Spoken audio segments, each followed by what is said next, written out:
Welcome to the Center Clueless podcast, the podcast that takes a day-by-day approach to politics. I'm your co-host, Billy Ray Brewton, and with me is your other co-host, Erik Surwill. Good morning, Billy Ray. How you doing, sir? Doing pretty good. Pretty good. Got my coffee injected in my bloodstream and got the dogs tied up to the radiator in the next room so they don't make noise. We need to have dog wrangling video B-roll from now on. You must be recording that because it's still hilarious to watch you with the Basenji's curly tail, like dodging away from you. It's probably like a Benny Hinn sketch. It's just like running in and out of doors and running around at high speeds. And the moral of the story is my dogs are out to get me, and I have to constantly make sure that they don't get the upper hand. Right. I'm just competitive that way, even with lower creatures. You are competitive, and I am sure we will relate that story when we speak with Patricia Todd today. That is correct. I have beaten her in poker. She has beaten me in poker. So, I mean, it's a wash. Who beat who more often? We'll have to ask. I'm sure. So that was a standing poker game that our buddy Howard Bayless used to host in Birmingham. And Howard was a local, he ended up running for city council, but Howard would throw these great poker parties at his house. It'd be a lot of different people. It was like a great blend of like political folks and theater folks. Right. And so I only ever won once the entire time I played there. I always did well, but I only won once. Right. And I feel like Patricia won more than once, I believe. Okay. I would imagine. That'll be a good talk. What else is going on? Oh boy. Well, in my world, we just finished a trans film festival here in Seattle. So that's been my life for the last few days. One of only 6 trans film festivals in the world, I might add. All right, right on. Okay, great. I know that we are about to have some conversation about what's going on right now. We are, and there's a lot. Yeah.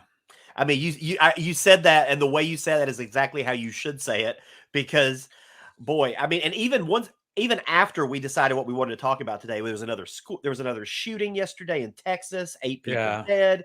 Yeah. Like, it's just, every other day is something new. Yeah, but there are some terrible, like, paragraph statements from people who are at that shooting that are like they're mind bending. This one's particularly terrible. Yeah, and you'll hear us talk about gun control a lot on this podcast, I'm sure. But that's not what we're going to talk about today. We have some other stuff to discuss. And one of them, it's about someone being murdered, but not by a gun. And this is probably the most difficult thing that we're going to talk about today, which is why I thought we might just start with it. And that, of course, is the Jordan Neely killing in New York City, and which is complicated in a lot of ways, and more so than some of these. I mean, I don't know if it's fair to say more so, but like you think of someone like Tamir Rice or Trayvon Martin or folks like that, like this one has so many extra layers to it. Right. And this isn't just cut and dry crap like Trayvon Martin was. Like, the ridiculousness of the Trayvon Martin video was that it's a child and it took the guy less than 2 seconds. Maybe I'm off on the time. Sorry about those the exactarians out there, but literally just jumped out of the car and started shooting on a child, which is ridiculous and totally uncalled for and ridiculous. Well, I know you've done a fair amount of deep dive into this. So why don't you kind of give an overview, Erik, of sort of what happened, what we know? Right. So for me, one of the things that I wanted to do this time, especially since we're going to talk about it, is I watched the available video. There's a sort of a citizen journalist out there. I can't remember his name. Sorry, I should know that since I did all this research. But the key here is that video is 3 minutes and 46 seconds. I forced myself to watch it. I forced myself to sit there and watch the video. And honestly, I turned it off multiple times because as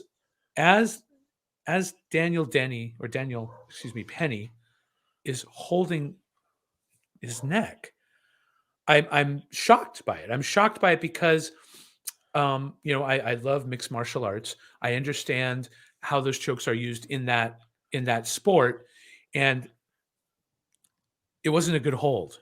So what's terrible about this is not only is the horribleness of the video there, right? But the fact that what was apparent to me is the chaos of the moment, that these people, right? It wasn't just the ex-Marine. There were other people assisting him in the restraining of Jordan. And Yeah. they weren't doing a very good job of it. And of course, that's almost like, duh, the guy ended up dead. In that particular hold, well applied, a person loses consciousness in 8 to 20 seconds max. It wasn't well applied, and very likely it may have turned into, instead of a blood choke where they're compressing the carotid and the jugular, it may have become an air choke. We don't know. Yeah. The I looked at I actually thought the medical examiner had said compression of the airway. They didn't. They Mhm. said they were talking about compression of the neck. So that leaves out there as a wondering, as a we don't know how he was actually killed. Jordan was actually killed by the choke. There's that. There's the fact that in the video, you have the person doing the videoing say, when he shits himself, you should let go. Like just Yeah. oh my Yeah. God. And Yeah. then, so you get that. Then immediately, Jordan Neely begins to be, like it wasn't even a day. Jordan Neely is now set up as this perfect victim. And then, of course, the reaction to that is the conversation about the fact that he had a warrant for punching a 60-year-old woman right now, that he Yeah. had punched a 64-year-old man in the past, who, by the way, has called for better mental health care for this, obviously. Yeah. And you have the fact that he kidnapped a 7-year-old child once. It's just so there is nothing clean Yeah. about this particular situation. And now you have all of the pundits, right? The punditry and the political shit that's going on, where you have people generally on the progressive left trying to, again, now shutting down the subway. It's Yeah. only a few Yeah. hundred people. If you think about it, there's a lot of media being shown on maybe 200 particular activists in New York, but because they're successfully shutting down the subway, they're successfully, making a lot of noise. That becomes now this more legitimate space. Then you have the punditry class stepping back and start talking about the bourgeois and the bourgeois, like as an insult, bourgeois as an insult, for wanting to be able to get onto public transit and feel safe. And let's be clear, I'm not on public transit. I, Yeah. did take my daughter on public transit once, but it's become too dangerous in Los Angeles for me to do so. So I don't. But again, that's my personal privilege, allowing me to essentially keep myself away from the dirt, the people that can't, the poor, or not, maybe not even the poor. How about just students or people that are working that just need to get down? They can't use a car. There's no parking, perhaps. Those people are having to deal with on a daily basis people who are mentally ill, and they shouldn't have to deal with that. And by the way, I'm going to leave. I'll finish with saying that the issue is that once again, the government has failed here. The government has Yeah. failed in their appropriate management of mental health in the homeless population. The homeless population, the houseless in Los Angeles for sure, and in New York. I looked at both of those things. There are existing structures in place that if these people are a grievous danger to themselves or others, that they can be pulled into long-term care and cared for. In the case of Jordan Neely, there is a history going back 10 years at least of him attacking people in public. He was clearly in need, clearly in danger himself. And ultimately, the failure here is once again the government. I'll leave one defense also of Daniel Penny. The problem here is this: when you depend on the government to handle everything, the government maintains this. The government maintains, what's the term? They maintain they're the only ones that are allowed to commit violence. You know what I mean? Yeah. They maintain control over the rights and rules of who's allowed to commit violence. And if they don't do their job, right? If they don't do their job, what ends up happening. So if the state doesn't use their monopoly to control these types of situations, it happens, and it's happened before, and it will happen again. Vigilantes will rise up to do it, and that's a problem of the state, not a problem necessarily of any individual. It's a problem for the state. So here we are, this mess. Yeah, this mess is a good way to put it. I mean, I had a couple of things. So I watched that video you sent me, which I agree was a difficult watch. And I also started backtracking and watching some like older videos of Right. Jordan Neely, which The Joy Boots video where he was yeah, and it, you know, the right wing, or at least conservatives, started putting out these videos of Jordan Neely from like right. earlier, where he was like saying these really homophobic, really transphobic things, like really vulgar, vile, hateful stuff, right? Right. Right. And obviously they did that to elicit some sort of idea, well, he deserved to die because he Yeah. said all of this horrible stuff. And look, I'm a gay person and I heard that and it was like, yeah, this is really awful stuff. I hate that he's saying it. What that tells me is dude has some serious mental health problems, Right. and B, none of it was warrant someone losing their life. Like, I don't care if you say hateful things about me. I don't think you should be killed for that. Right. Like, Right. like that. Where were the professionals in the room? Yeah. Like, but then apart from that, I started thinking, and it was like, at first I was like, I want to get to the bottom. I want to know more about this before I start, casting aspersions on, like, I think you said his name was Daniel Penny. Is that the guy I who? believe so. Okay. Daniel Penny. Yeah, Daniel Okay. Penny. But Reportedly, yeah, Daniel yeah. Penny. But what is the moral responsibility of a Marine, right? Like, a Marine is trained to kill, like, Right. not just with a gun, not Right. just with a knife, but with their bare fucking hands. Like he And did. Like he yeah, did. Yeah. exactly. And it's like, what is your responsibility to, I mean, you have a responsibility to have better judgment than the normal person just walking the street. You are supposed to have better judgment. You are supposed to be able to handle yourself in a stressful situation. And I've heard people say, well, the dude was being erratic and all this, and the dude was being aggressive and everything. And it's like, okay, cool. Doesn't mean he deserves to die. And if you're telling me that someone gets on a New York subway and doesn't expect to be uncomfortable, evidently you've never been on a subway in New York. I've never been on a subway where I haven't been accosted by somebody, made to feel uncomfortable by somebody. That's just the subway in New York. And I mean, I don't know. We still haven't received a full explanation of everything that went down leading up to the chokehold. So I'm not clear on exactly how bad it got or how intense it was. But regardless, everybody said he wasn't physically assaulting anybody. And why, as a Marine, would you even feel the need to intervene if someone is not physically assaulting someone? Like, that makes no sense to me. And I just think you have a greater responsibility if you're going to be a member of the armed services. And it was a failure on that front, a total failure. Right. I mean, I'm gonna offer one defense of this here is Sure. that because Jordan Neely had actually committed violence, obviously you didn't know that. They The couldn't read Marine didn't know right. that. Yeah, he Yeah. couldn't read his mind. However, there is this interesting thing that happens when you're a Marine, and it turns out, at least from the reports, he's a decorated sergeant. So he's seen combat, he's seen battle. Yeah.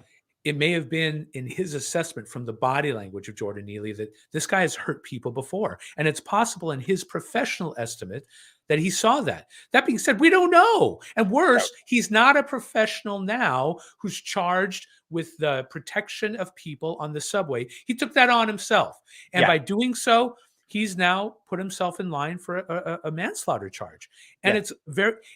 it's possible, maybe even likely that he's going to get one.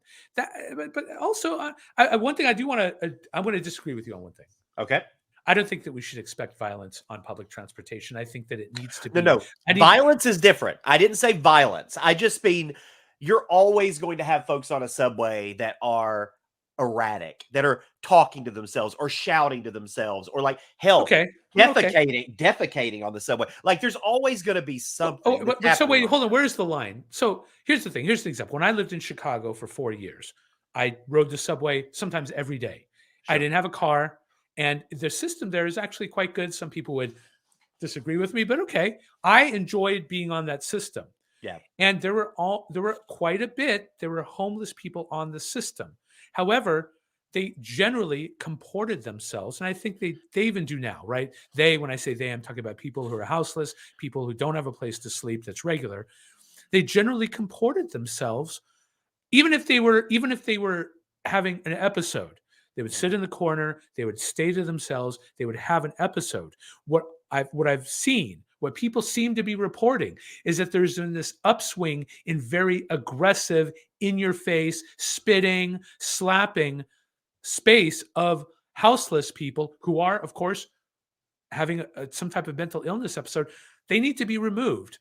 Those people should not be No. in public. They should not be in public life, because we depend once again on the state to maintain order. And it's, by the way, I'm going to be triggering people with that, but we do. And if we don't, as an example, by the way, even though you and I have discussed that we both own guns, I didn't own a gun for the first 50 years of my life because I felt that the state was handling it. I didn't feel like I needed a gun at home. Maybe someone does rob me. I just give them my stuff and then they go. When I no longer felt comfortable with that, and likely as a trigger is that I got a daughter, right? Like I have a child now. Sure. That's when I was like, oh, I don't know if the state's doing their job. Maybe I need to take greater responsibility for my own personal well-being. And I think that what you're going to see, if we don't get the more aggressive, angry, violent, sometimes individuals out of not only public transportation, but public life in general, you're going to see more and more people justifying the use of violence, much like the conservative right side of society is doing right now. Well, I'll say this. I mean, I don't disagree with you that I think people who are violent and are that level should absolutely be taken off the streets and put into some sort of care. I totally agree with that. But it's all about to me, it's about what people knew and what they didn't know, right? So let's say I totally agree with you with that. But in this particular instance, dude wasn't in care. Nope. Dude was on a subway.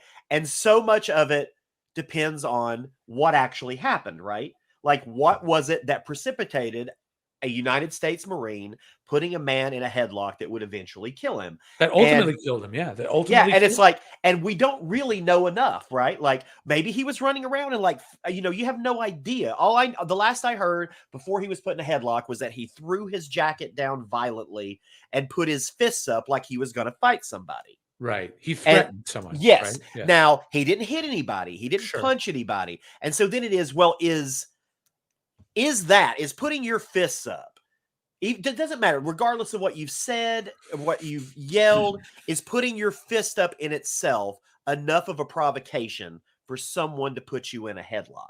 Right. And I don't know. I don't know that I know the answer to that. I know if I was in that situation, well, for starters, I wouldn't have even attempted it because I'm not a fucking Marine. So like, I probably wouldn't even attempted that. Now, if I'm on a subway and I see someone acting erratically and they were to start physically assaulting someone, I would intervene. Absolutely. I would jump in and I would try to do something. But if they're just walking around, like I've had to deal with that so many times on LA public transportation, on New York public transportation, like loud. I don't know if they're violent physically, but at least violent in their tone and their words. Right. And I've never once felt compelled to stop them because it's just the way it is. It shouldn't be that way. You're right. Like, people should be able to get on public transportation and feel safe and feel like they're not going to be accosted or bothered like that. But I feel like New Yorkers are used to it. Like, New Yorkers are used to that. Well, it was much more violent in New York as well. What's interesting is it turns out there were much larger amounts of violent incidents during the mid to late 80s and early 90s in New York. And it's still even more than right now. So it's interesting to see that during the Bernie Getz, it was common to be robbed. And that's what happened is, once again, at the time, you had a Bernie Getz go on to one of the subways and kill someone. And that literally said to the last one, here, you want another? Bam. Yeah. And still got off, right? Still got off. Yeah. Yeah. And I fear that because of the social media difference now versus then, that these maybe lesser amounts of incidents are being amped up. Everybody's seen the video. Not everybody. Many people have seen the video that you and I saw. Yeah. That wasn't available back. Nobody had video of Bernie Getz shooting those young men. And so I don't know. I would be curious. I don't know if you know this. Is the Daniel guy who put him in the headlock? Is he a New Yorker or was he visiting New York? So my understanding is he's a student who was Okay. an ex-Marine. I think it was 2 years ago. He was discharged by the Marines, not in any bad way. Sure, And I sure. believe he's a student, but I could be incorrect about those Okay. statements. I'm just curious if he's like a New Yorker who is He's used to that sort of he thing, was he or wasn't if a New it's Yorker. He was yeah, not a New Yorker. He's because there, I I think, do feel like there's a difference there because I feel like a New Yorker is going to treat that incident like they do any other incident that happens on a True. subway. Right. And and I have a feeling, knowing New Yorkers and my time there, that if he had actually physically assaulted somebody, someone would have stepped in. Marine or not, someone Maybe would have there's stepped in. there's video that okay, so let's talk about this. I Sure. have a terrible But he didn't no, assault somebody, though. no, he Keep in didn't. mind, I'm saying if he assaulted someone. Right. I have a terrible predilection for seeing video like that. Maybe it's the video that I watch online and I'm being catered to. But the general truth that I see, so this is all Sure. anecdotal for anybody out there that's actually doing. Generally, someone hits someone and everybody does this. They stay out of it. And Oh, I've seen over and over and over. There's a terrible one that went around. In this case, people were asserting that it was Jordan Neely, and it was really another gentleman who socks this lady right in the face yeah. and just keeps talking. And nobody does anything about it. One guy says something, okay? Yeah. But the lady's like just sitting there holding her face, and it's like nobody did anything outside of that. And I would challenge that for as many examples of that, there are examples of people stepping in I hope. and You know what? actually. I hope you're Yeah. right. And maybe that's an interesting thing to go look at is what's Yeah. the actual rate of people Yeah. getting involved. But Well, whatever. the So big there's the terribleness of this. It's yeah, I mean, end of the day, we still don't have all the facts. I think it's going to be impossible for him not to get charged. I mean, I think how he gets charged right now is kind of the big question. Is it going to be manslaughter? Is it going to be negligent homicide? Is it going to be second-degree murder? Like, there's so many options there on the table, right. and I right. think so much of that is going to depend on what happened leading up to it and the witness statements, and like all of that is going to play a big Well, factor also, by into the it. way, also what you said, not only New York law, but it will factor, I assert, it will factor into the decision to charge if he's not a New Yorker and isn't used to it. Yeah, They have to try to figure out his state of mind. And if yeah. his state of mind is like, wow, this is insane. This is crazy. I have to stop this. And then he goes into hero mode. Yeah. That's a state of mind. And it figures into the choice to make a charge as a DA, I think. Yeah. Well, I'm sure we'll keep talking about this on the pod moving forward as things develop. But right now, we're going to sort of switch gears to what some people may consider to be just as sad, which is Biden running for re-election. What a segue. I am the king of segues. What about it? What do you think? Well, so, I mean, look, obviously we've all been sort of asking ourselves this question and talking about it with our friends ever since he was elected, which was, is he going to run for a second term? Should he run for a second term? And I think at the beginning, there was a certain feeling that he should just run for one term, get everything back to normal, and then have someone step in. But right. And you still have, I hear grousing every day, people, he's too old, he's not there cognitively, like all of this shit. At the end of the day, I fall down on, I think he's actually accomplished a lot in office. More than I would have expected. I think what is the top two things? Just do that. Top two things you think quickly. Yeah, I don't want to take all the time. I think that infrastructure bill was a big deal. I think the infrastructure bill is going to be something that hopefully, if put into practice the way it should be, is going to be a really good thing for America. And I think I would say also the climate bill that was passed as well. Right. I think those are two big accomplishments, but not just that. I would say, I think we'll get into conversations about the pandemic on next week's show. We have a guest who's able to speak on that more, because I think you can make arguments that there were some things with the pandemic that Biden botched. I think that is perfectly legitimate, right? But he's managed to get like a lot of what he promised. He's managed to get done. Right. And now he hasn't done a lot of what he promised. There's still some that he hasn't done, but I mean, when you've got a divided Congress, there's only so much you can get done. Right. But in terms of like, he's certainly done more to help people than his predecessor, right? Or than Well, The I know this is gonna. I'm not defending Trump now, but I do oh, sure, sure. argue about this consistently with a specific individual who hits me up in that Trump did provide better support for HSBCs, right? Like for historically black colleges, Sure. and he also, what was the other thing he did? He reduced in a very substantial way the penalties for crack cocaine, which overwhelmingly hurt black individuals. Sure. And those two things, that's important. Now, I'm not going to sit and trumpet Trump, okay? And I'm going to say to you, I want, if Biden's going to run and it's against Trump, I'm absolutely voting for Biden. Yeah. And I'll tell you why. So, Bill Barr said this about Trump. If you believe in his policies, he's the last person who could actually execute and achieve them. He does not have the discipline or linear thinking to get things done. It's a horror show when he's left to his own devices. You may want Trump's policies, but Trump will not deliver Trump policies. He will deliver chaos, and if anything, lead to a backlash that will set his own policies back. So in the space, I agree. And Oh yeah. in the space of Biden Trump, I'm voting for Biden all day, all week, all month. Am I Well, happy with Biden running? I don't know.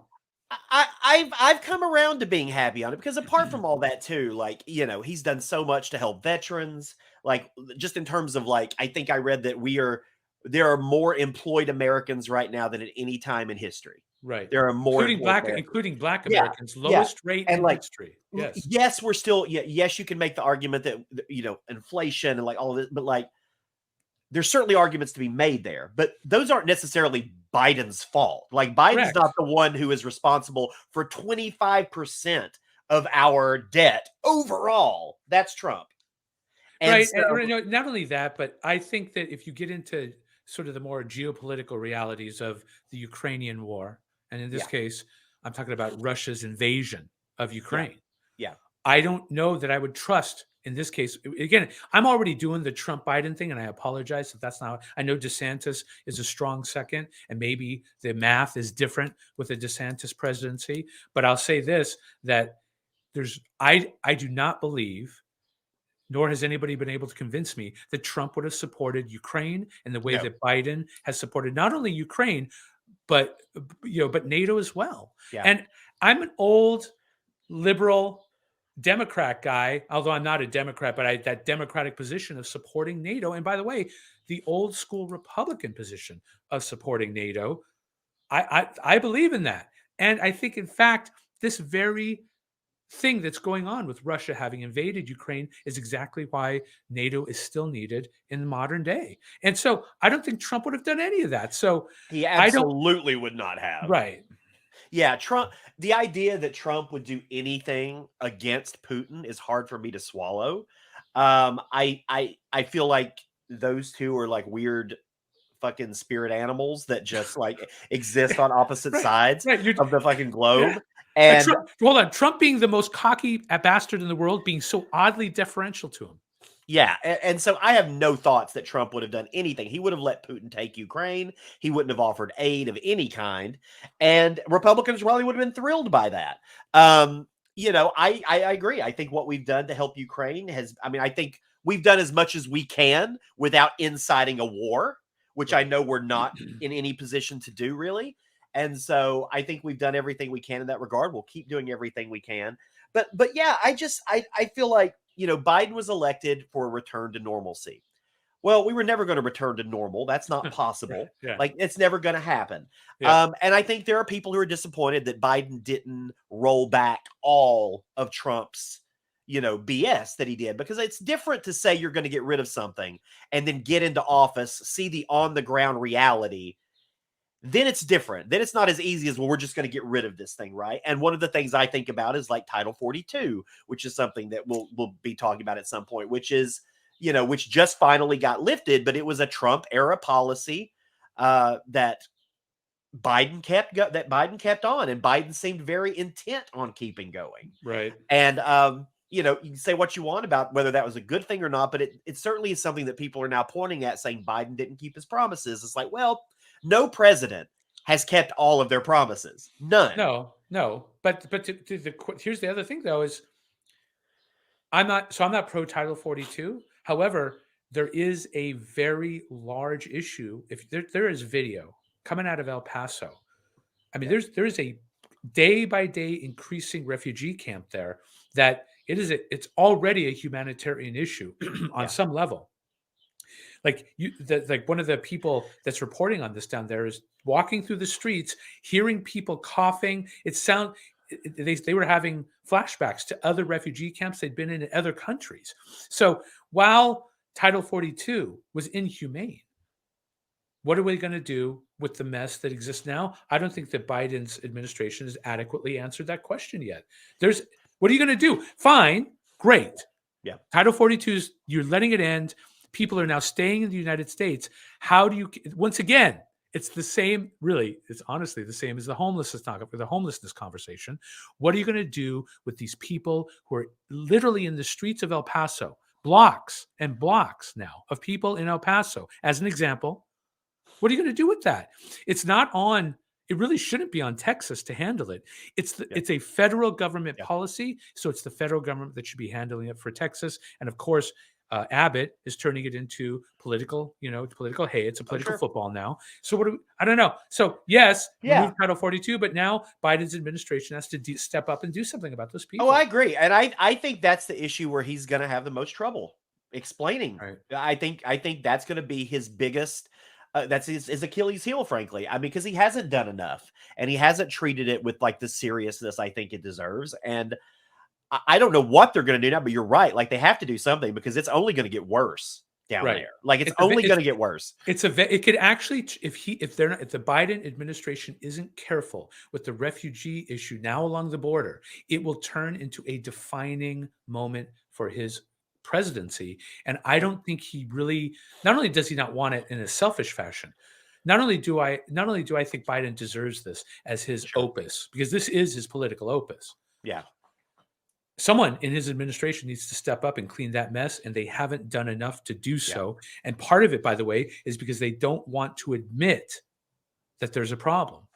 And that's an issue. Well, I mean, it could very well end up being his Iran, right? That's what saved Jimmy Carter. It could very easily be his Iran. Right. And let me just say this too: sending good thoughts out there to Jimmy Carter, who is still hanging on like a fucking champ.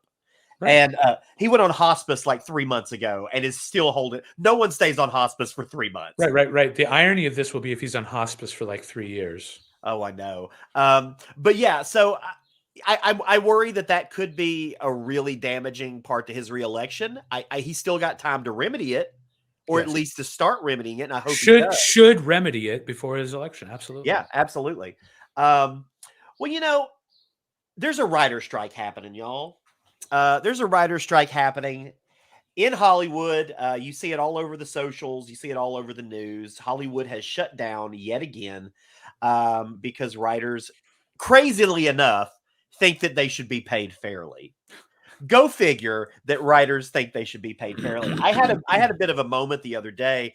I'm fortunate. I have a lot of really good friends in the WGA, and I was talking with one, and they were like, they were relaying a story that I'd seen online about a writer who writes there's a show on FX called The Bear.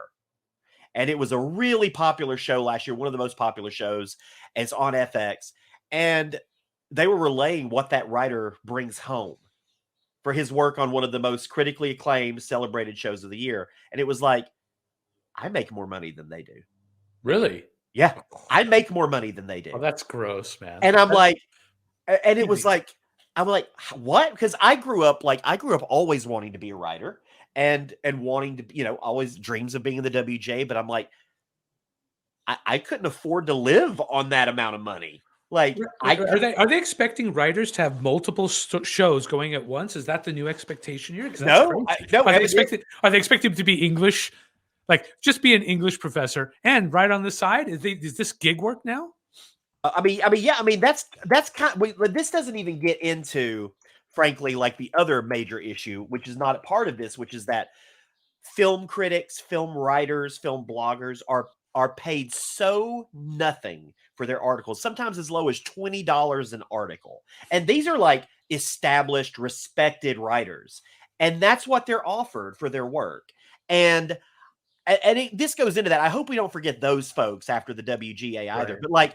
But like, there's this. I'm just going to say it right now. I don't like using this word, but there is this rancid bitch out there named Carol Lombardini. And I have been following her quotes on the writer's strike because I think she's a studio executive of some kind. But I mean, let's be clear. These are some of her quotes. Writers are lucky to have term employment. This is the best one. If casting associates don't make enough money for rent, they should get roommates. Like, this is a person who is like speaking on behalf of the studios, and this is their mentality. And look, I believe in unions. I believe in strong unions. I think they are critical. I think we could get into a whole debate about what that means for teachers unions, but Right. I think overall, I think unionizing is a great thing. But boy, I don't know how long this one's going to last, because if you actually look at the documentation, what the writers are asking for and what the studios are offering are so far apart. Right. It That is was a massive. wide Right. chasm. What is it? Is it 80 and 400 and something million? Between 80 and 400 and like 80 Right. million is what it's nuts. You know what? So isn't it? So the WGA strike, as far as I know, and please correct me, that's why I'm Sure, about to sure. ask you. It's about streaming residuals, Yes. which aren't high enough. In other words, their pay has been going down as streaming has become the more used method of their writing getting out there. Second is a guarantee against the use of AI. It's not a guarantee against the use of AI. AI does factor into it. The other big points that they're sort of fighting for is reduced hours, or like in terms of like on set hours, but Oh, also, okay, yeah. yeah, that's part of it, is like better working conditions, because also, for cost cutting measures, a lot of writers are not allowed on set once and like I've got a buddy, Brian Cogman, who was a producer writer on Game of Thrones, and he was on set the entire time for that series, right? Right, but did they And pay him for that? oh yeah, he got paid He for it. got paid But well. like, Did you ask him, or did I would, he I would, indicate? I would never ask anybody how Well, well they not got how paid. much did you get paid, but are they? Here's the question, right? Are they taking care of you like that? Yeah, I get the sense that he was being taken care of, but I think got it. he was high up enough where he had that luxury, right? Like a lot of smaller writers who are just staff writers and things like that, they don't have that kind of clout. They don't have that kind of luxury. And, it's fighting for them, but it's also, I mean, it's not just fighting for the writers, though. I mean, it trickles down, right?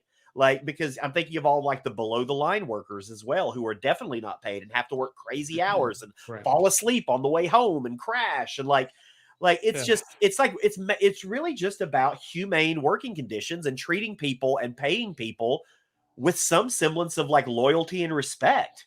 Right. And Right. Like taking care, like, you know what it is that for the term that it's funny, is the CFO that I work with at the agency I work with, we talk about this, about reciprocity, that if you're going to make a deal, at least have it be reciprocal enough so that everybody inside of the deal can eat, feed yeah, their families, and live their life. If you're creating a deal that doesn't include enough reciprocity at its base so that everybody's getting fed, everybody's getting clothed, and everybody's at least able to live their life, then you're probably making a deal that's a little odious, you know?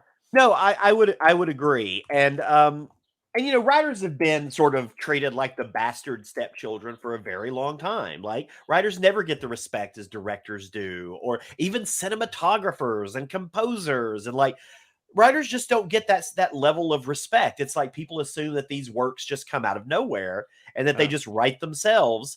And or that it's easy.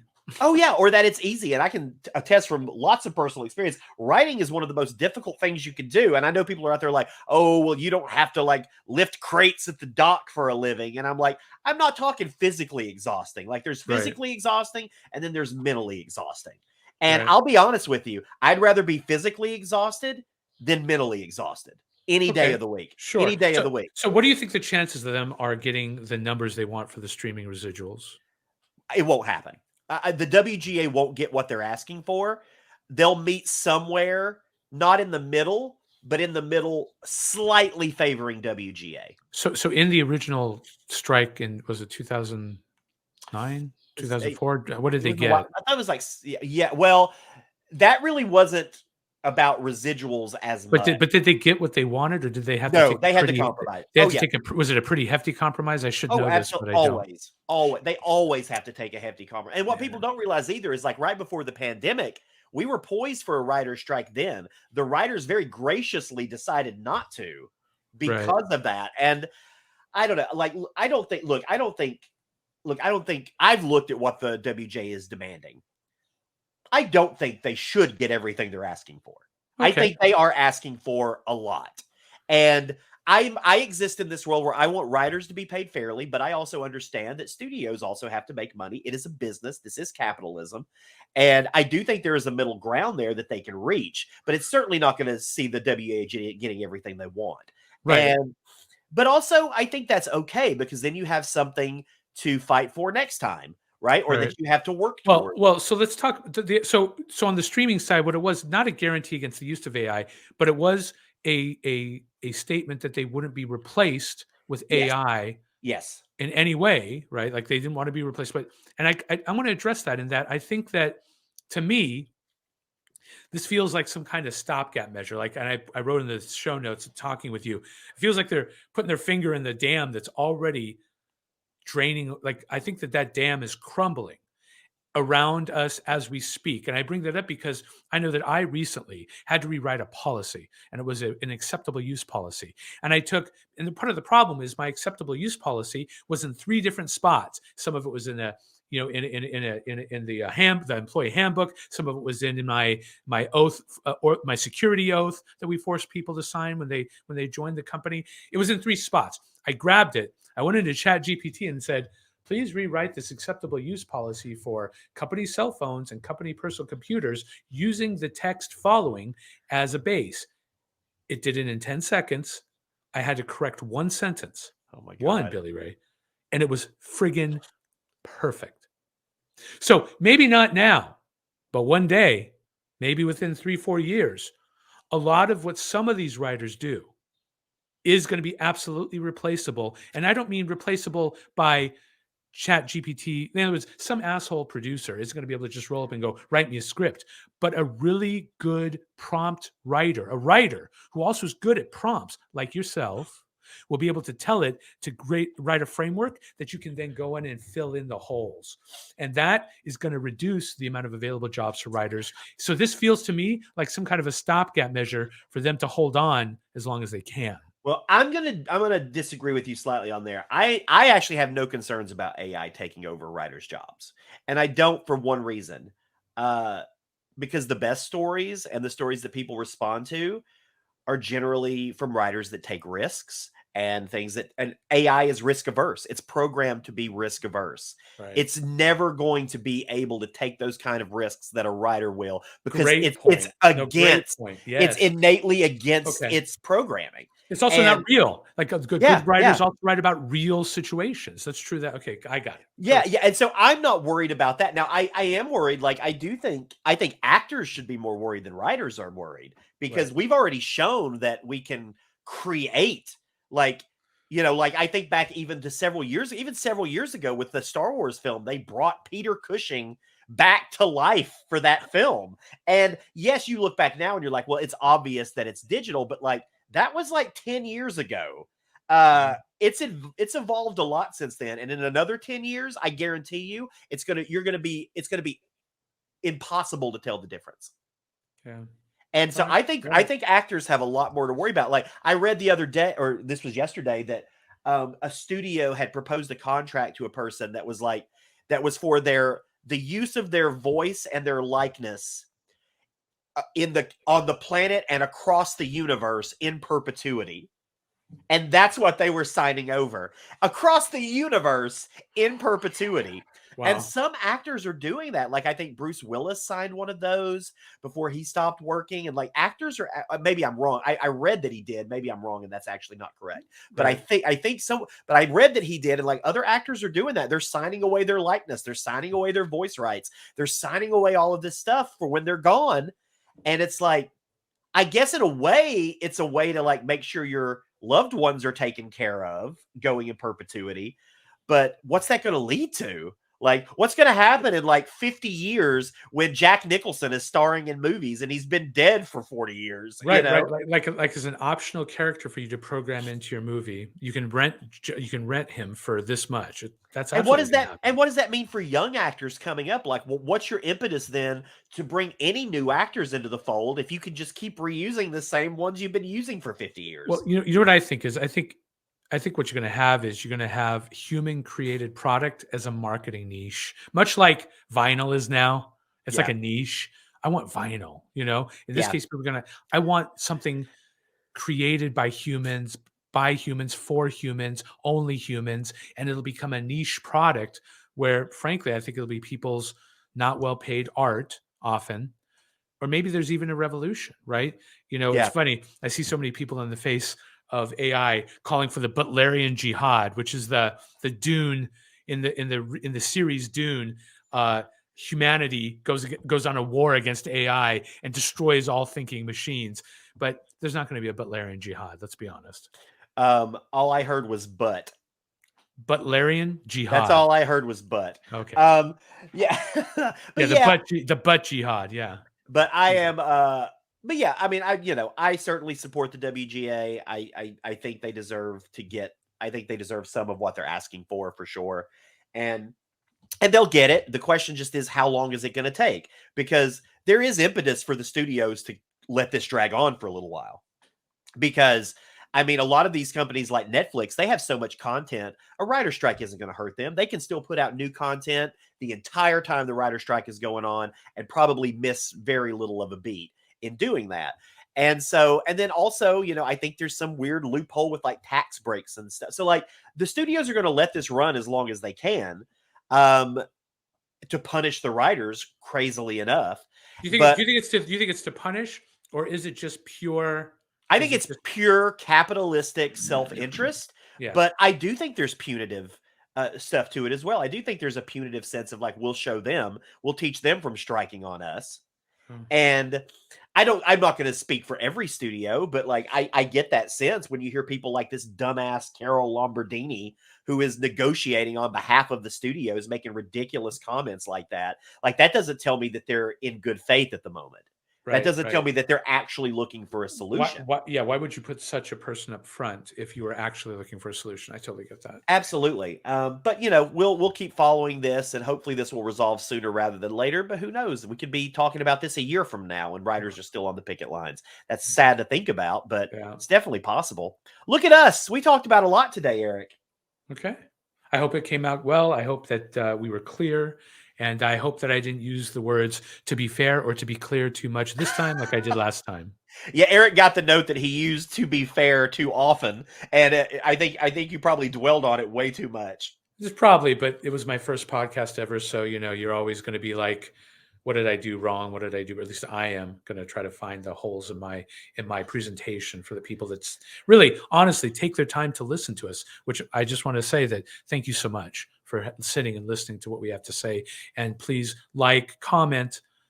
We want to hear feedback Absolutely. and start answering listener questions as well. Yeah, I'm gonna put that little banner on the bottom of the screen. If you have any questions, comments, criticisms, we're not averse to criticisms. You can email us. I actually condensed it and just used the Gmail address. Okay. So it's centerclueless@gmail.com. That's when you can send any of those questions, comments, or criticisms. And maybe if we think it's compelling enough, we'll actually, talk about it on the show. And again, if you want to just read us the riot act for being two schlubs, go for it. I would actually encourage you to Yeah, I want to hear it.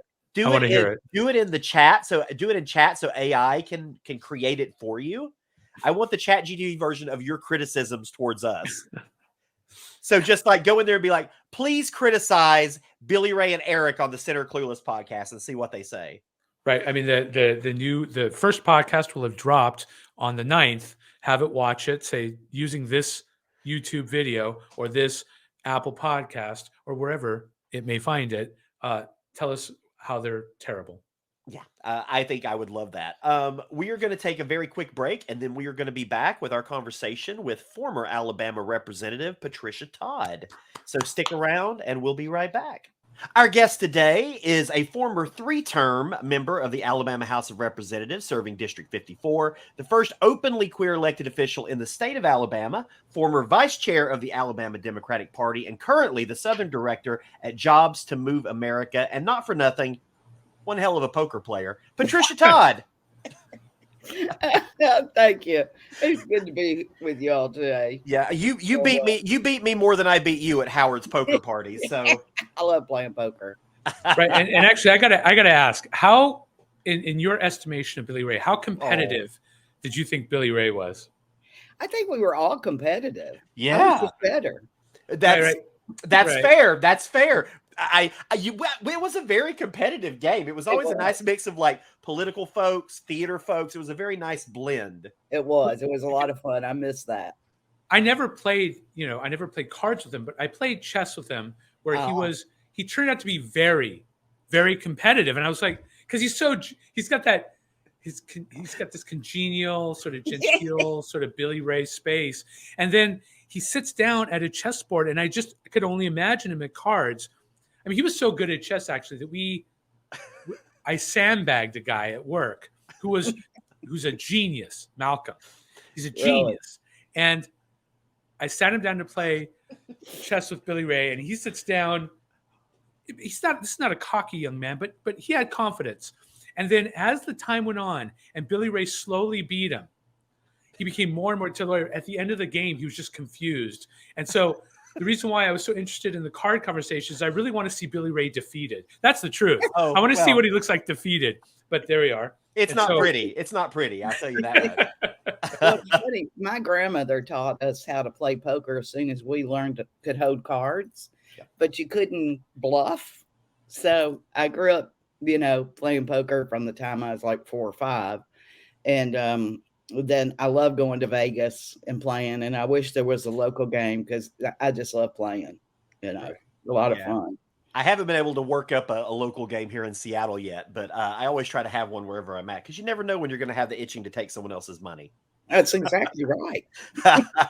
Well, thank you so much for being on here, Patricia. Give you kind of an idea. So we kind of brand ourselves as just a couple of schlubs trying to figure things out because, I mean, I think it's impossible to deny that these days everything is broken in some capacity. Nothing seems to be working. We're just trying to figure out why and offer solutions instead of just problems, right? And I'm kind of curious because, I mean, we've chatted before and talked, but I haven't really dove deep on this. Can you kind of talk to us a little bit about what your political upbringing was and maybe at what point you sort of found yourself politically activated? Sure. I mean, my parents voted in every election and they were Democrats. And we grew, everybody was a Democrat back then. And we had a picture of John F. Kennedy on our wall in our den. But I really never the bug until actually my high school sweetheart, a guy, we got married right after high school. And this was during the Vietnam War, and he was very much against the war. We were at a drugstore one day, and he picked up a copy of Ms. Magazine. And he said, I'm going to buy this for you. I want you to read it. And I read it. By the time I got done reading, I was so pissed off, and I've been pissed off ever since. That was my dive into politics. It was really, my husband at the time, I got real involved in now. And it was at the end of the fight for the Equal Rights Amendment, and marched all over the place and started a local chapter and a state chapter. And then I was recruited to come work in the national office to do sort of leadership development, chapter development. So I did that. I lived in D.C. for 3 years, traveled around the country. And then I met somebody in Alabama. I came out while I was in D.C. So I moved to Alabama, and having the National Organization for Your Women, the first thing on your resume in the early 80s, didn't open up many opportunities. Yeah. So I was hired by a women's organization at the time to lobby against a parental notification bill on abortion. So I go to Montgomery and, trying to figure out that crazy system. And that's where I met Bill Baxley. He was lieutenant governor when Wallace was governor. And he helped me kill the bill. And if y'all have never met Bill. He's got a wicked sense of humor, and a wicked Southern accent, and just a good old boy. So he decided to run for governor, and I get a call from his campaign manager saying Bill wants you to come work in his campaign. And I'm like, you must have the wrong Patricia Todd. He said, oh, no. He remembers you very well.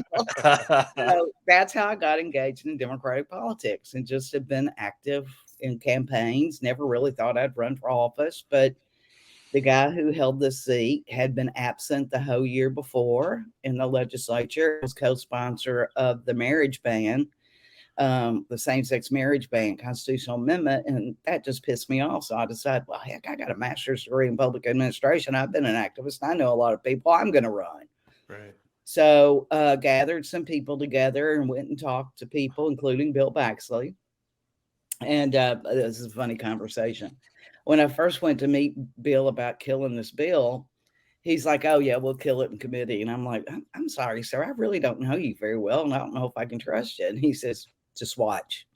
So I go and talk to him about running for office. And he says, Patricia, I think you'd be a great candidate. You'd be a great representative. He said, I just don't know that you'd have a shot at winning. I said, just watch. Well, we ran. There were 5 people in the race. A lot of dynamics. Obviously, I was openly gay.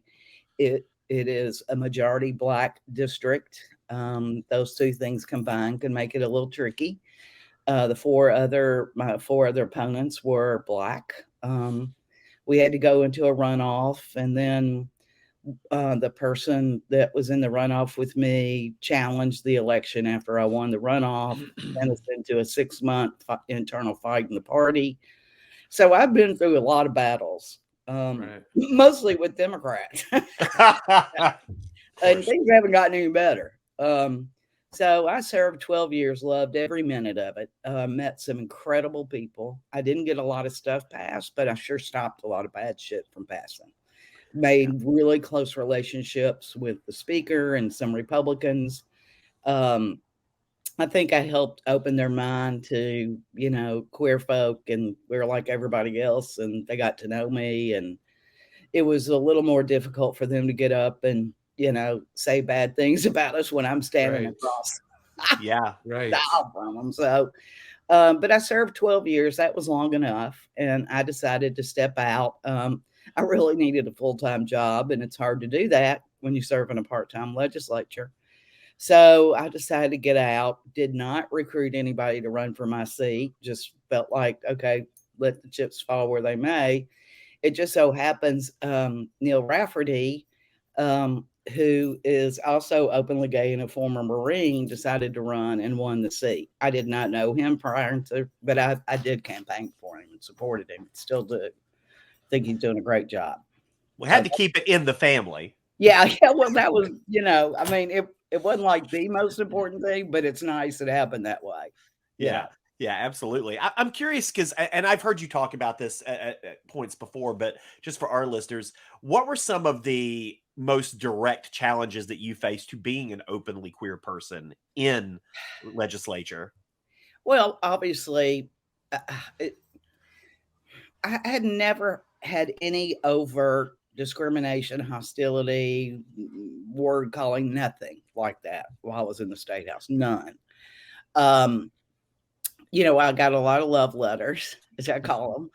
And it cracks me up because they were mostly from people who identified themselves as Christian and would quote the Bible and then tell me I'm going to hell and call me names, whatever. And they never signed their name. And they never signed their return address. And but many of them called me and left me a voicemail. They forget I have their phone number. I call them back. And they're like, oh, sort of shocked. So that was sort of fun. People sort of, when they look at my term in office, they say, you were a poke the bear kind of legislator. I knew I wasn't going to get a whole lot of progressive stuff passed. I knew that, so it's like, I'm going to make a point. So called out hypocrisy whenever I saw it, for more transparency and accountability, particularly in economic tax incentives, which we give billions away to profitable corporations. I served on the education committee and really fought to get more money for teacher pay and teacher classroom. And, but a whole lot, it just hadn't changed. I mean, Republicans now have a super majority. Democrats don't even have to show up. They can do whatever they want, and they are. They are doing whatever they want. They introduced some of the dumbest bills, Ugh. like the ban on drag shows. Like that's the most important issue facing Alabama right now, or, divisive concepts, critical race theory. They couldn't even define critical race theory if they tried to. No. And what they don't realize is the unintended consequences of all this is nobody wants to come and live in Alabama. Yeah. Companies don't want to locate to a state that's so backwards. We're already backwards. We're just, digging the hole deeper. Right. And it might be financially responsible to relocate there, especially if, you can't get people to come work or if your product becomes part of some greater action against the state or someone in the state. Management folks don't want to live in Alabama. You may be able to get frontline workers, but your management team is like, no, we're not going to go living out. Now, we have been successful in recruiting manufacturing into Alabama. My organization works on making sure those are good jobs that pay a living wage and that the workers are allowed to organize a union if they want to. And you know how hard that is in Alabama.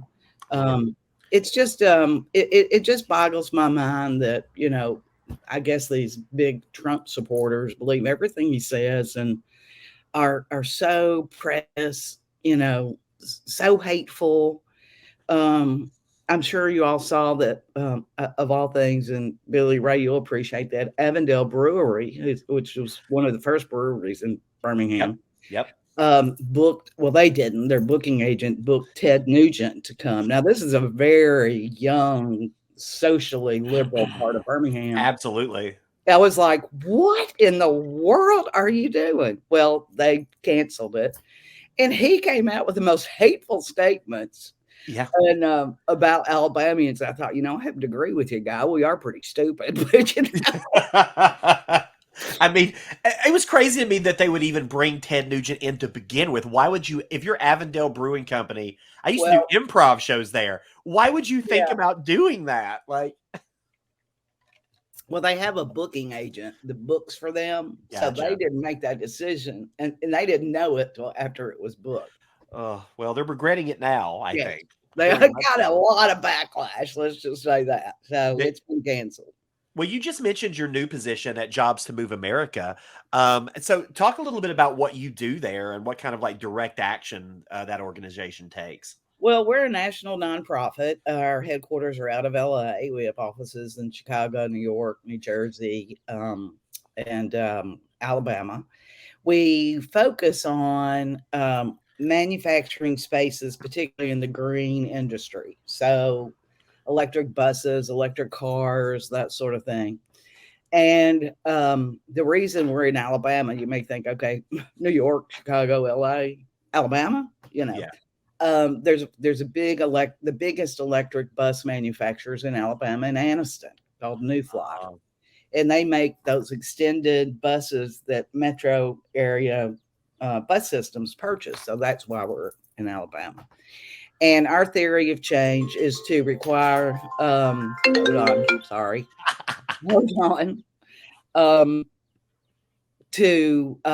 require them to negotiate a community benefits agreement. And did I lose you all? Oh, no, we're here. No, we're here. Yeah, we're here. Okay. A community benefits agreement is where the manufacturer and a community organization negotiate for priority hiring. So with these incentives, they increase their capacity, which means they create new jobs. What we do is step in and say, okay, that's fine. But since you're receiving taxpayer money, the community or the workers need to be protected. So we negotiate to say X amount of these new employees have to come from what we call system impacted communities, people of color, women, those have been previously incarcerated, those are unemployed, and that we also offer a pre-apprenticeship program. So we actually train workers or potential workers on things that they really should have learned in school and didn't, like Yeah. measurements and how to read a blueprint and that sort of thing. And then the company makes them a priority to bring them in. The main piece of the community benefits agreements requires the company to remain neutral if the workers decide they want to organize a union. Yeah. Now they're supposed to remain neutral anyway, but we know that that doesn't happen. Right. Well, it certainly doesn't happen in the Starbucks world. I was going to say that's being a perfect example. Yeah, and I mean, we're having a lot of like the union issue has really seemed to have been really bubbling up the last couple of years. I mean, not just the Starbucks thing, but there's a WGA strike right now where folks are fighting, and I feel like we're at kind of a critical time for the whole idea of like unionization. Well, back when I was growing up, every manufacturing space was unionized. All the cars were manufacturers, and even in Alabama, U.S. Steel was represented by the steel workers, but then they lost their footing. And especially in the South, where, of course, we're a right to work state. I actually say that's a right to fire state. Companies like Amazon and Starbucks have gone totally anti-union and convinced workers that they're just going to take your money and they're just going to go on these lavish vacations. They really don't care about you. When in actuality, that is, not true. I mean, they protect their jobs. They make sure, they have a safe place to work. And I always tell people when they say they don't support unions, I said, do you like having your weekends off and you like having paid vacation? Right. Thank the union. Right. Yeah. Union. How about adequate health care? Exactly. Yes. Yeah, So, absolutely. It's a challenge here. I'm the Southern policy manager, so I'm now a lobbyist. Right. Yeah. And that's it's funny as you asked this, I was wondering since you're in nonprofits, I was always wondering, this is a great question for me, is how do you measure the success of an advocacy? In this case, I was going to focus it on LGBTQ advocacy, but you're doing job advocacy as well. What metrics do you measure that? Like, how do you know that you've done a good job? And do you think that a lot of organizations are using their funds and the people that they have to produce the best results? I appreciate what you said. It sounds like you're doing exactly what you need to do to get jobs into the state and jobs that make a difference over time. But how do you measure that yourself as a leader in this space? Well, my organization, every year we develop we have a 5-year strategic plan. So every year, every staff person, every team comes up with their annual goals, metrics, and they're measurable. And so mine was to try to get to increase transparency and accountability and economic incentives by 2 measures, because you never know how this is going to float. So I began working on that last summer with the lieutenant governor and the chair of the House Education Budget Committee about the importance of transparency. And I had done enough research, and I actually wrote a white paper a couple of years ago about incentives. And Alabama is one of the worst. I know this is going to be shocking, like at the bottom of the barrel and actually reporting anything they do in incentives. The actual awards are exempt from the Open Records Act. So I convinced them by looking at other states and best practices about how transparency could be good for the state. And lo and behold, they had a bill that they were going to renew these incentives, and they included both of my suggested languages into the bill. Right. So, and it passed. So it's a small step. So next year we'll go back. Like now they have to list who they gave the incentive to. Right. They have to list how much and what kind of incentive. They have to list the hourly median wage. Right. When I was reviewing stuff that you've done, that was like that was your big issue throughout your entire 12 years was transparency in that space. Right. Wow. So can I ask about? Well, I'm going to ask about the Governor Ivey comments on Twitter. And now, to be clear, I love Freudian slip. to be clear, I'm not going to ask you to restate it, right? Oh, no, it's fine. But the reason why, or what shocked me is when I reviewed it. To be clear, my God, the question is, in the aftermath of the Governor Ivey Twitter comments, some members of the LGBTQ community criticized you, and one organization rescinded their executive director offer. Again, one of the comments, and I want to read it again here, was you described your statement as psychic and emotional violence and amounted to weaponizing queerness. But in the space of early, in the mid 80s, in late 80s, ACT UP had outed Mark Hatfield. They had also outed the Assistant Secretary of Defense for really anti-gay comments, anti-gay legislation. So how did you feel about their response? Did you agree with their response towards you? And would you take back your comment if you could? I was shocked because we had other people outed who work against our community, who actually, are queer, and that's never been an issue before. And in Montgomery, it was pretty common knowledge that she had a woman living with her and moved her out the night before she was going to be governor. And what prompted me was she made this just homophobic comment about this organization in North Alabama that was getting some federal money that flowed through the state that was providing mental health services to LGBTQ youth. And she just thought that was deplorable, blah, blah, blah. And I mean, I just snapped. Okay. Yeah. And I should have taken my moment and maybe thought about that a little bit and how I phrased it before I put it out there. But I did, and I had to take the backlash. Yes, was I surprised by some people in the community who, condemned me for doing it? I was. Now we're close. It's like, we don't all agree. We're not, this community is extremely diverse and with diverse backgrounds and opinions, and I respect that. And it wasn't the first time that I was beat up upon. I mean, I developed a thick skin after all these years, and I just had to roll with the punches. Now, with the withdrawal of the job that I've been offered was actually the best thing that ever happened to me. I would have not have been happy in Orlando. It is an organization that I have a deep respect for, and I think they're doing a great job, but they believe they can love themselves out of hate.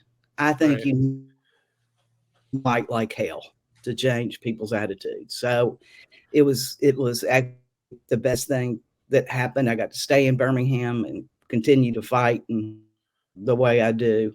And, it is what it is. Yeah. Yeah.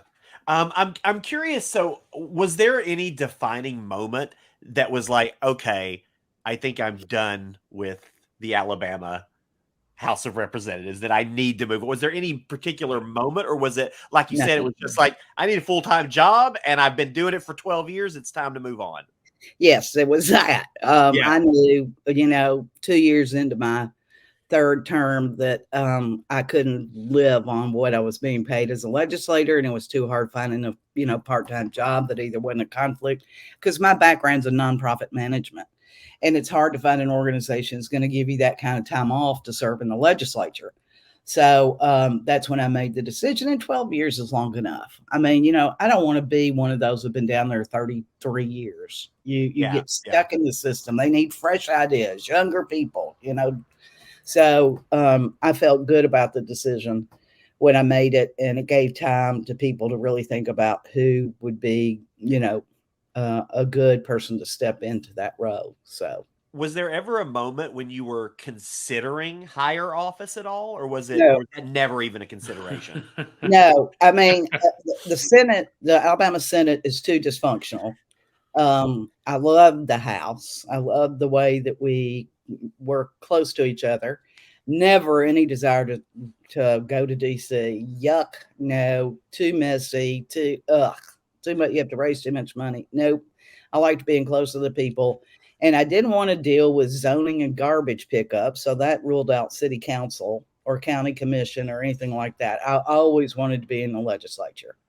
Yeah. Well, that makes sense. I mean, and well, I mean, obviously, as a queer person living in Birmingham at the time, it was certainly nice having you there. Like, like you may not have got a ton passed, but like you said, I think just as much about being in the legislature is what you kill as it is Mhm. what you pass and what Mhm. you keep from going through. And I know me and a lot of other people in your district very much appreciated that. Yeah, and by the way, I think it's also being present in being present in the space as an openly gay person. You get rid of the othering that oftentimes Republicans or conservatives or people that just don't like gay people get to do Yeah. when there's nobody around that is one, so to speak. And of course, as over time, now it's pretty much everybody's opinion that gays should be able to marry and have Yeah. children. And Yeah. it one like that just Obama didn't even, actually campaign on that at first. And now here we stand. It's an expectation for most people on both sides of the aisle that gays should be able to get married and raise children, foster children, or have their own. So I think that I appreciate that, by the way, that you stood in the beginning, because that took courage in a You time know, where I remember what it was like in the 70s and 80s. Oh my God. I just, I mean, I remember my friends telling me, "Do you realize what you're doing? You're about to step out here and it's Alabama. I mean, your life could be threatened, no telling what could happen." And I just made it, I felt the great sense of peace that this is what I was supposed to do, that I was ready, I was prepared, I had a good team, I could raise money. And so I stepped into it. Now, you know, and I loved it. I loved every minute of it. Were there times that I was just frustrated as hell dealing with some of the people? Oh, yes, yes. But here's what I made. Everybody in that chamber when I walked in the first day knew who I was because we got so much press, Yeah. And I knew that they all expected me to come down with a gay pride flag and beat them over the head or something. I don't know. I made a determination. I like people. I like all kinds of people. And I made a determination that I wanted to get to know the Republicans, especially the really right wing conservative Republicans. And that's what I did. I became very close friends to people like Scott Beeson, who sponsored that horrible immigration bill. I got really close to Ed Henry, who always sponsored the anti abortion bills. And I just sat and talked and listened and processed and tried to figure out, why do they have a different opinion about this stuff than I do, and I learned a lot. And I just got through teaching a class at UAB on political parties, which I just loved.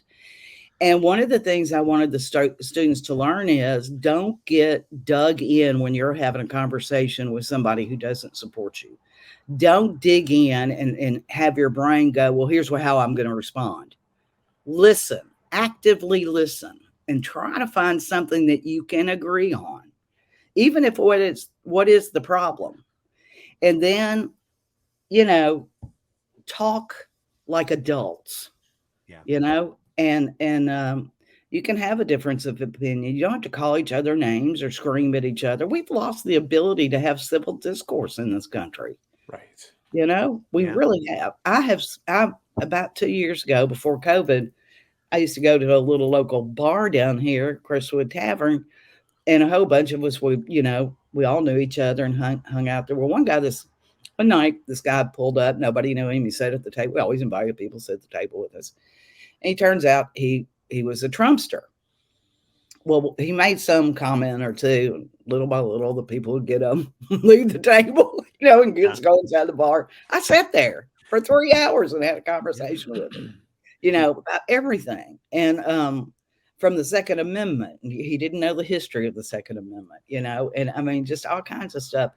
And so after about 3 hours, he got up to leave, and I walked back into the bar, and they're all at the bar, and they gave me a standing ovation. And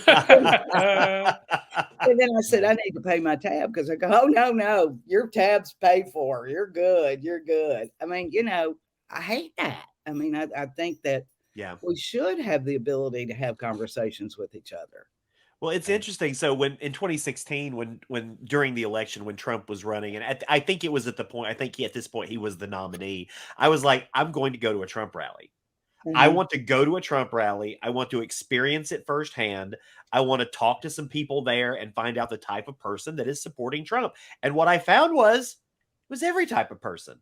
I behind me in the line was like a father who was a doctor and his wife who was also a doctor. Their two kids were there with them. Perfectly normal looking family, perfectly lovely, perfectly fine to have a conversation with. They just happened to be voting for Trump, and their reasons were purely economic. Oh They yeah, were purely economic. And selfish, yeah, selfish. absolutely. If you go into like, more like, social issues with them, they typically side more with Democrats, but they're voting Right. for Trump purely on the Right. economy. Oh, Right, right. I had the same experience with conservative, not only conservative friends that I have when I debate. It's crazy because the leftist friends that I have, we share about 90% of the views. The conservative friends I have, we share about 70% of the views. And so for me, it's like, I don't understand where there's this disconnect and incivility between that very few points, right? And but that's awesome. I'm glad that you did that, and I only wish more politicians would do that now. And maybe they do, but for the circus that's put on television, on social media, and elsewhere, maybe they just play the circus there. I'm not sure, but that's actually part of the reason why we're doing the podcast is that to really have actual discussions with real people, much like yourself. And I'll make you a bet that as we go along, we're going to that find that too. yeah. Well, politics is set up as an adversarial sport. It's one or the other, and Yeah.